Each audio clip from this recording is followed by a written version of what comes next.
Hey runners, let's talk about how your posture could be affecting your run. And this is important because when I coach running, I don't really talk about posture. I like to use the word pose, which is the running pose. And how does your posture, though, play into that pose? Well, it's important because the pose is really specific. You've got to be able to hold your ears, shoulders, hips in line. And when you're running, that line includes your lifted ankle. So then you've got ear, shoulder, hip, lifted ankle in line. This is called your fall line. So I'm just going to use this for reference. When this line is connected, the body will in fact fall forward. And the fall actually happens from the ankle. So the fall, when we measure the fall, the body's in line and then the body falls this way. But your upper body line, even though you fall, so I'm going to put my foot back here to simulate the fall, even though my body fell forward, notice that it's still upright. Isn't that neat? So the fall, this that we see, is because when you fall forward, your heel lifts up because your body weight is traveling forward, and that creates that great fall. So we have to train our bodies to stay upright as we fall forward. So that is why your position is important. So how does posture play into that? This is really neat because when people first join RunRx, I ask them to send in a gait analysis. I want to see your run. And when I show people that everybody, no matter who you are, how fast you are, any of that, you all run through the pose. So at some point in your gait cycle, your body lines up. So then I show you, imagine if you stayed lined up your whole run, how much more efficient you would be. I have people come into the membership group where they are on the ground for 4 to 5 frames so their body can actually get here. So either they land here where their upper body is forward, or they land here and usually your foot's in front of you. This shoulder's back or this shoulder's forward. Either one is going to affect your entire run. So this is why it's so important to practice not posture, but the running pose. And then your posture improves because you're practicing a really good position. And this is neat because if you say you do yoga, there's all these named poses like downward dog or warrior or tree, right? And so running has one pose. So you've got to put yourself in that running pose. Now here's what's really great. To get into the running pose, you also, to get into the running pose, you practice first standing on both feet. So standing on both feet is also how I'm going to practice standing. It's also how I'm going to practice walking. So there is a really good reason to practice on both feet first. And then you're going to develop balance and all that good stuff to practice the pose. But first you have to learn to balance your body weight, really important, on the balls of your feet, keeping your knees nice and relaxed.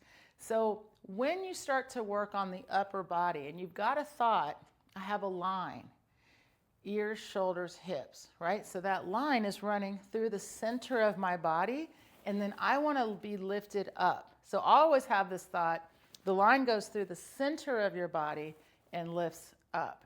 I'm always getting lifted up, being a little bit taller. So then, whenever you hear this cue of running, I hear run taller, and people think, I used to see that and think, I wish I was taller. The reality, though, is the idea is that if you lift your torso up, your body will actually start to travel forward. And practicing that in place does two things. One, it allows for you to do that during your run. You're going to get, one, stronger, of course, but also more confident.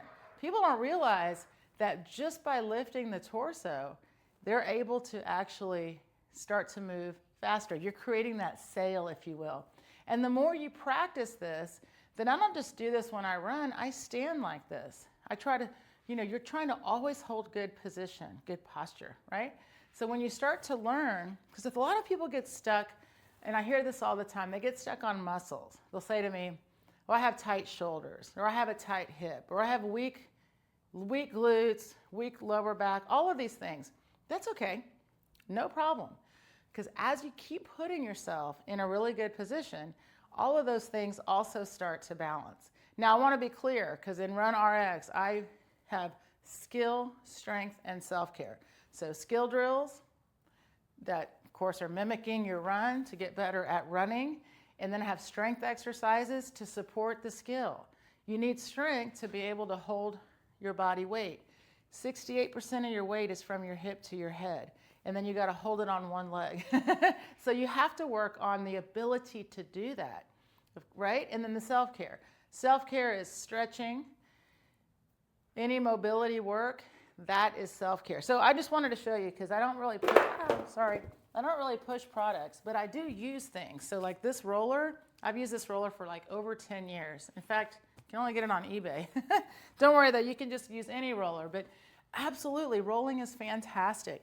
The other thing I use is the slant board, and it's amazing. It's amazing as well.